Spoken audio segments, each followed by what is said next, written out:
사무엘상 5장 1절부터 12절까지의 말씀, 저와 여러분이 합독 같은 교독으로 읽도록 하겠습니다.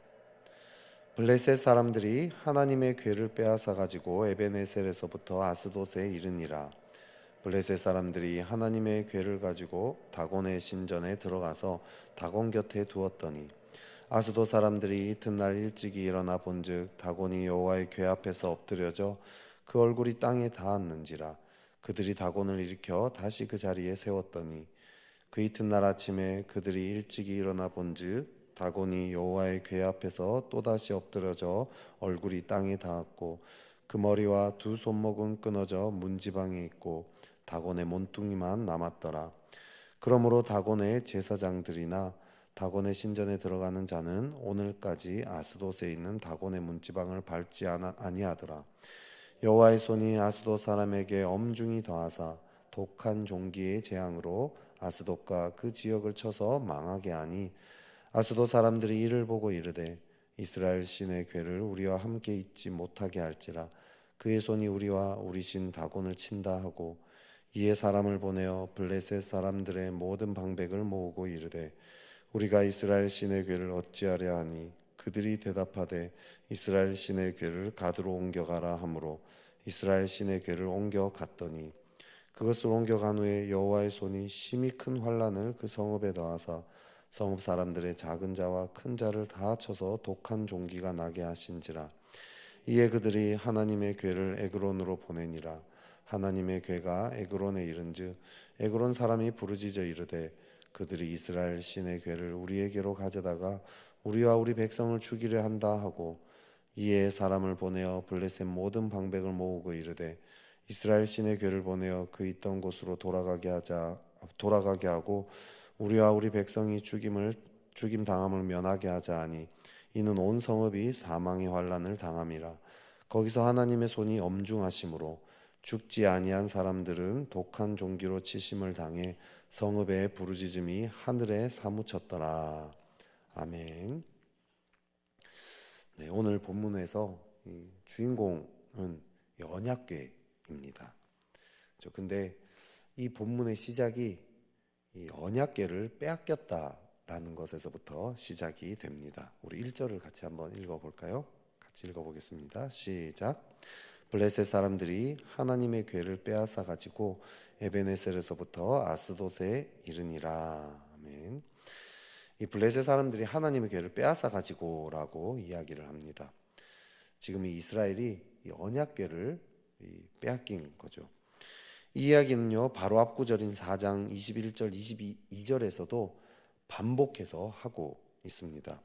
이르기를 영광이 이스라엘에서 떠났다 하고 아이 이름을 이가봇이라 하였으니 하나님의 궤가 빼앗겼고 그의 시아버지와 남편이 죽었기 때문이며 또 이르기를 하나님의 궤를 빼앗겼으므로 영광이 이스라엘에서 떠났다 하였더라. 이렇게 말씀하고 있습니다. 하나님의 궤를 빼앗겼단 말이 지금 두 번이나 또 그 앞에 21절 22절에서도 반복하고 있습니다. 근데 하나님의 궤를 빼앗겼단 말과 동일하게 또 반복하는 말이 또 4장 21절 22절에서 있거든요. 그게 뭐냐면 영광이 이스라엘에서 떠났다, 이렇게 그 표현이 또 같이 반복되고 있습니다. 즉 쉽게 얘기하면 하나님의 궤를 빼앗긴 것이 곧 영광이 떠난 것, 이것과 같다라는 뜻이죠. 하나님의 영광은 다른 말로 하면 하나님의 임재입니다. 그래서 궤를 빼앗겼다는 것은 하나님의 임재가 떠나갔다라는 뜻입니다. 이스라엘에서 이 하나님의 임재, 그게 떠나갔다라는 것은 아주 근원적인 이 정체성을 빼앗긴 것입니다. 이스라엘 백성은 어떤 사람들입니까? 하나님의 백성 아닙니까? 그죠? 근데 하나님의 백성에서 하나님이 사라져 버렸다. 이거는 엄청난 어마어마한 소식입니다. 게다가 그 앞 구절에서요, 4장 21절에서는 그의 시아버지와 남편이 죽었다라고 이야기하는데요. 시아버지와 남편이 누구죠? 이 제사장 아닙니까? 제사장들마저 지금 다 죽은 상황이었습니다. 이스라엘이 그 하나님의 백성인데 그 정체성의 핵심이 하나님인데 하나님이 인도하시고 돌보셔가지고 지금까지 이렇게 올 수 있었는데 그 하나님의 임재가 사라졌습니다. 그리고 그 하나님의 임재로 와닿게 할 수 있는 그 백성과 하나님의 임재를 연결시켜 주었던 그 제사장들도 다 죽어버렸습니다. 이게 아주 심각한 상황인 거죠. 근데 그걸로 또 끝나지 않습니다. 우리 2절도 같이 한번 읽어볼까요? 2절 한번 읽어보겠습니다. 시작. 블레셋 사람들이 하나님의 궤를 가지고 다곤의 신전에 들어가서 다곤 곁에 두었더니, 이 궤를 다곤 신전 안에 다곤 곁에 두었다라고 이야기합니다. 이 당시 전쟁에서 승리한 나라는요, 그 패배한 나라의 신의 그 형상, 우상들 있죠. 그런 것들을 자기들의 이 신전에 뒀다고 합니다. 그게 뭐냐면 패배한 나라의 그 신이 자기들의 그 신에게 굴복한 것이다라는 것을 상징하는 행위였다라고 합니다. 쉽게 얘기하면 하나님이 지금 다곤 신에게, 블레셋의 그 신에게 굴복했다, 이것을 보여주는 장면인 거죠. 이 소식을 이스라엘 백성이 듣는다면 진짜 얼마나 절망스럽겠습니까? 그죠? 하나님의 임재가 자신들을 떠나갔습니다. 그리고 제사장들도 죽어버렸습니다. 게다가 그 하나님이, 떠나는 그 하나님이 이제 다곤 신에게 두드려 맞는, 다곤 신에게 굴복할 그런 정도로 지금 초라해져 버렸다라는 거죠. 이런 소식을 들을 때 이스라엘 백성은 얼마나 암담했겠습니까? 하나님의 임재가 떠난 것도 절망인데 이제 돌아온다 해도, 하나님 임재가 다시 돌아온다 해도 이 다곤에게도 굴복할 정도로 초라해진 그런 하나님, 얼마나 어렵겠습니까, 마음이. 근데 이 모습이 오늘날 우리의 모습이랑 참 비슷하지 않습니까? 그죠? 하나님 임재가 이 땅 가운데 뭔가 사라진 것 같아 보입니다. 하나님의 역사가 희미해져 있는 것 같은 그런 모습이지 않습니까? 과거에는 교회에 가면요, 하나님의 기적들, 하나님의 역사들, 이런 거 간증을 참 많이 들었던 것 같습니다. 그런 소식들을 심심치 않게 들었어요. 간증 듣고 다들 할렐루야 이렇게 하게, 하나님 찬양하기에 참 바빴는데 요즘 그런 하나님의 역사를 간증하는 모습들을 보기가 쉽지 않습니다. 이게 역사가 없는 건 아닌데요, 있기는 있는데 뭔가 희미해진 것 같은, 뭔가 참 많이 줄어든 것 같은 그런 느낌들이 많습니다. 그래도 그나마 교회 안에서는 그래도 하나님 얘기라도 하는데 교회 밖에 나가면 기독교 이미지가 이제 거의 바닥을 치고 있지 않습니까? 사람들이 다 이렇게 기독교인들을 욕하고요, 심지어 기독교 종교 자체를 욕하고, 더 나아가서는 예수님이랑 하나님까지 모독하는 그런 일들까지 참 일어나고 있습니다. 하나님이 정말 살아 계시다면 어떻게 이런 상황을 내버려 둘 수 있을까? 이런 생각까지 듭니다. 하나님이 이 교회를 떠나신 것 같고 이 나라를 떠나신 것 같습니다. 게다가 하나님이 다곤에게 굴복한 것 같아 보입니다. 하나님보다 더 능력이 많아 보이는 신이 있습니다. 누구죠? 오늘날 돈이잖아요, 돈.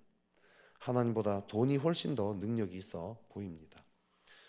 요즘 나이가 많고 적고 이런 게 어디 있어? 요즘 선후배 이런 게 어디 있어? 돈 많은 사람 무조건 선배인 거야. 돈 많은 사람 무조건 형인 거야. 여러분들은 예수님을 잘 믿는 사람이 두렵습니까? 아니면 돈 많이 갖고 권력 많이 갖고 있는 사람이 두렵습니까? 지금은 돈이 최고인 그런 시대가 왔습니다.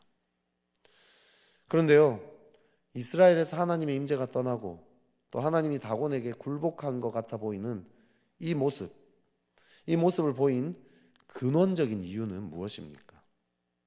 하나님이 진짜 이스라엘을 떠났습니까? 아니면 또 하나님이 정말 약해지셨습니까?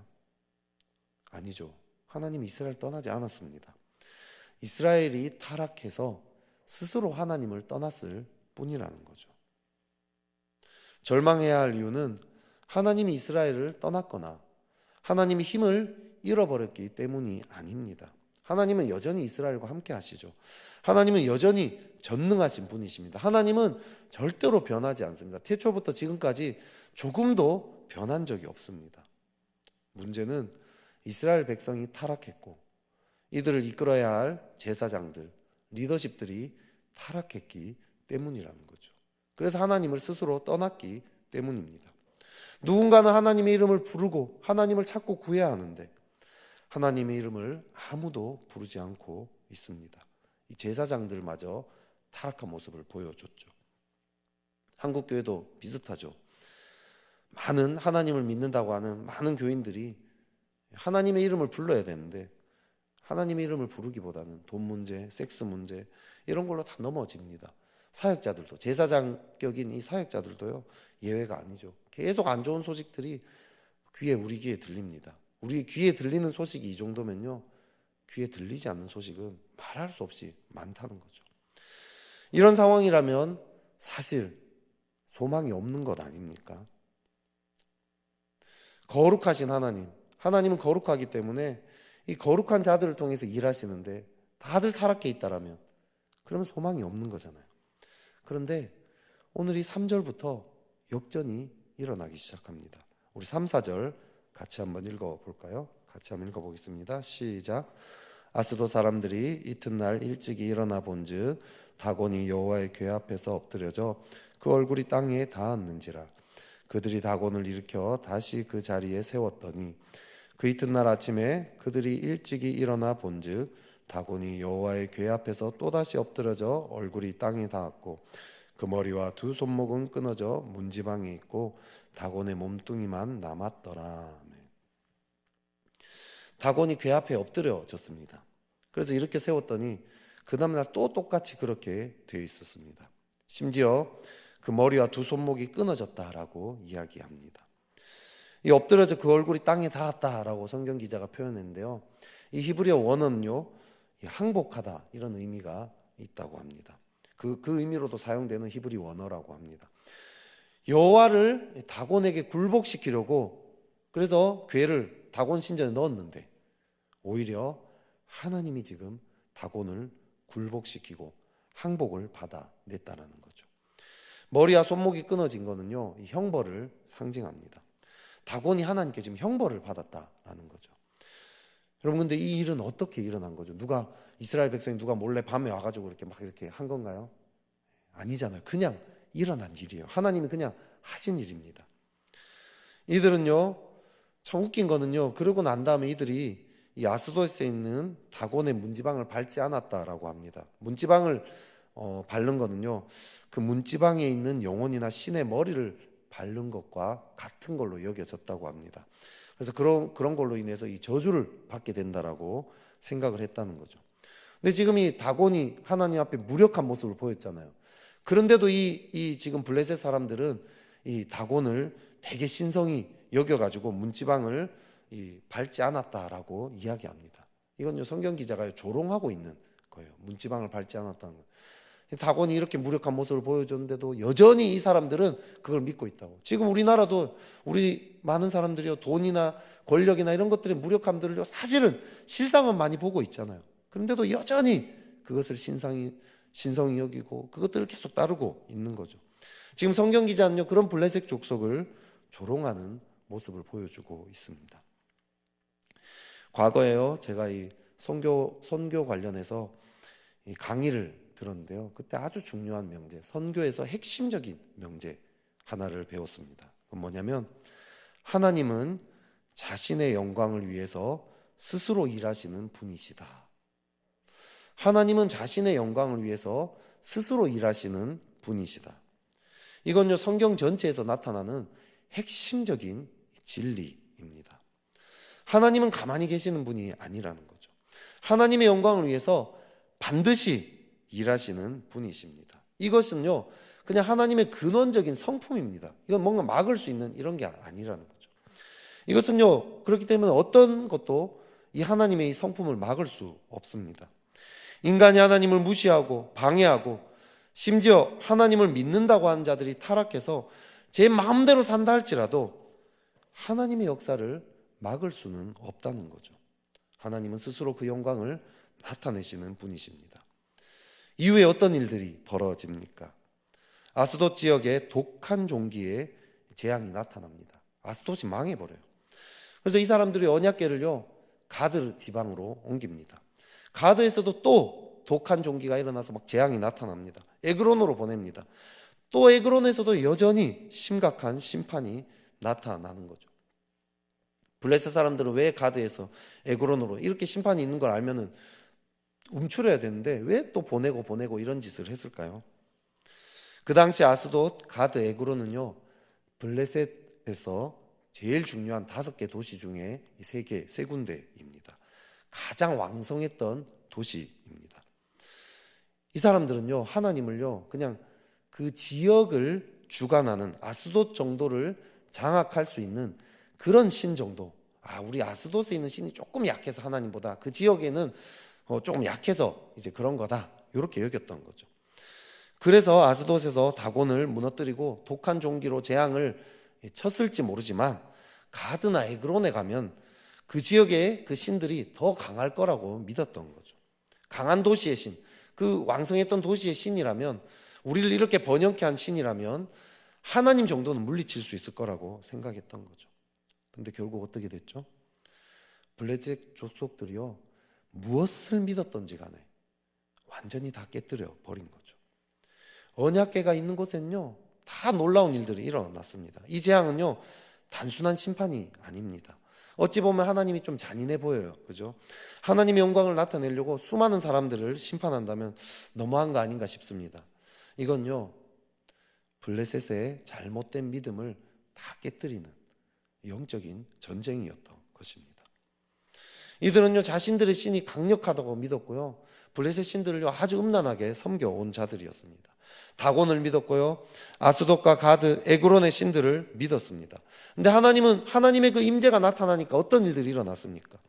이들이 의지하는 모든 세력을 산산조각 내었습니다. 완전히 다 쳐부셨습니다.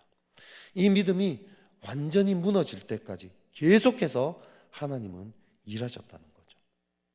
이것이 하나님의 역사입니다.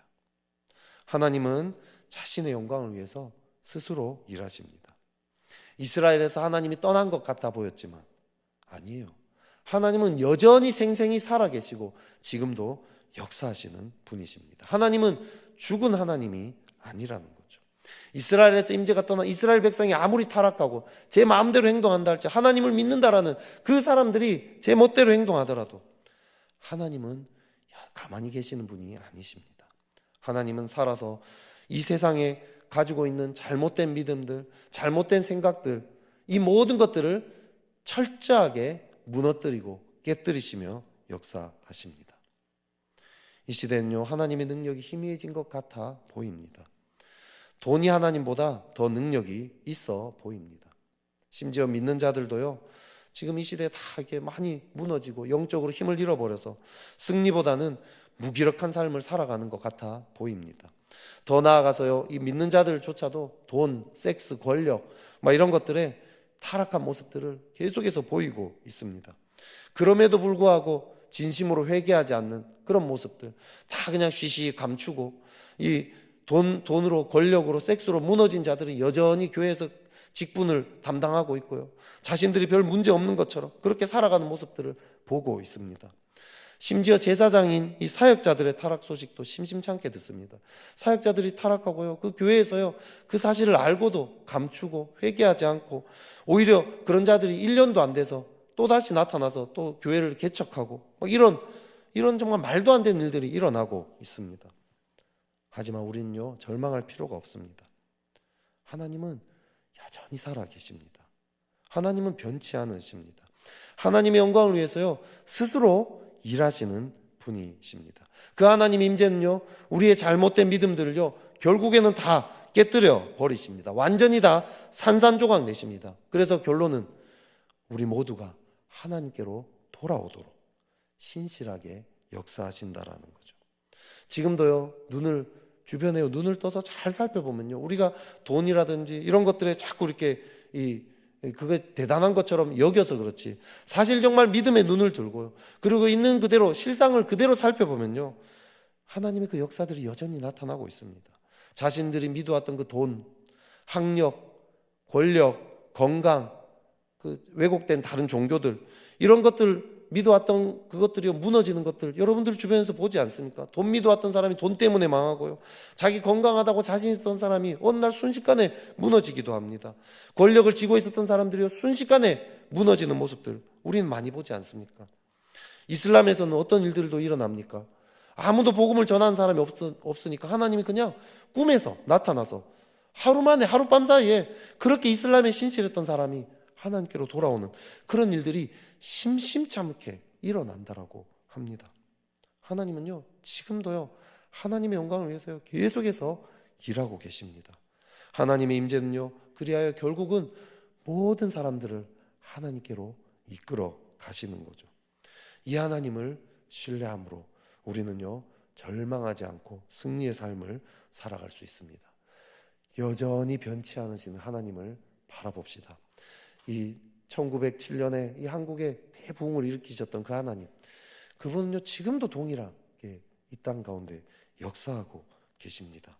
그 하나님을 바라봅시다. 돈, 권력, 학력, 섹스, 건강, 종교, 혹시 다른 왜곡된 것들을 더 힘이 커 보이고, 혹시 그것들을 나도 모르는 사이에 우리도 세상 사람들과 똑같은 마음들을 나도 모르는 사이에 그런 가치관들을 받아들이고 지내고 있지 않습니까? TV나 여러 가지 것들을 통해서 나도 모르게 우리 마음이요, 자꾸 빼앗기고 있다는 거죠. 다시 하나님의 말씀에 집중합시다. 하나님이요, 얼마나 여전히 생생하게 역사하고 있는지. 이 이스라엘 백성들이 지금 얼마나 절망했겠습니까? 하지만 이스라엘 백성이요, 다시 전쟁에 지고 괴를 빼앗기고 제사장들이 죽고 그 상황에 우리는 소망이 없다 했을 때, 이 소문을 들었을 때, 아, 여전히 하나님은 살아계시는구나. 블레셋에서도 여전히 그 임재를 나타내시는구나.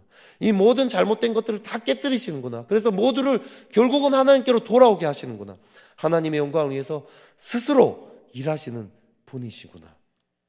그것을 믿고 끝날까지 믿음을 지키고 살아가시는, 그래서 소망으로 살아가시는 그런 저와 여러분 되시기를 주의 이름으로 축복합니다. 기도하겠습니다. 하나님 아버지, 그렇습니다. 주님은 여전히 역사하시는 분이십니다. 주님은 여전히 변치 않으시는 분이십니다. 그 하나님을 믿음으로 바라보게 해주십시오. 이 땅이 너무 흉흉한 소식들이 들어옵니다. 주님, 이 땅이 하나님보다 더 커 보이는 것들이 많아 보입니다. 하나님이 힘을 잃어버린 것 같고, 세상의 많은 것들, 돈과 권력들, 여러 가지 것들이 더 커 보일 때가 많이 있습니다. 우리도 모르는 사이에 거기에 마음을 빼앗기고 그것이 진짜인 것처럼 생각할 때가 참 많습니다. 주님, 우리를 불쌍히 여겨주시고 우리의 마음을 깨끗게 해주십시오. 우리 안에 다시 한번 하나님의 말씀을 붙잡음으로 믿음의 눈을 뜨게 해주십시오. 주님이 크시고 주님이 변치 않으시고 주님의 영광을 위해서 주님께서 스스로 역사하시는 분이라는 것, 그것은 하나님의 본성이기 때문에 결코 변치 않는다라는 것 알게 하여 주십시오. 그래야 눈을 떠서 주님, 세상의 다른 모든 헛되는 그 신들이 무너지고 있음을, 여전히 하나님께서 깨뜨리고 계심을 보게 해 주십시오. 우리가 거기에 마음을 빼앗겨서 못 보는 그런 어리석은 일 없도록 주님 역사하여 주시옵소서. 그래야 여전히 역사하시는 그 주님을 계속해서 바라봄으로 말미암아 우리가 믿음을 끝까지 잘 지켜서 주님과 동행하며 승리하는 그런 인생 되어지도록 역사하여 주시옵소서. 주님께 모든 것들을 올려드리며 예수님 이름으로 기도드렸습니다. 아멘.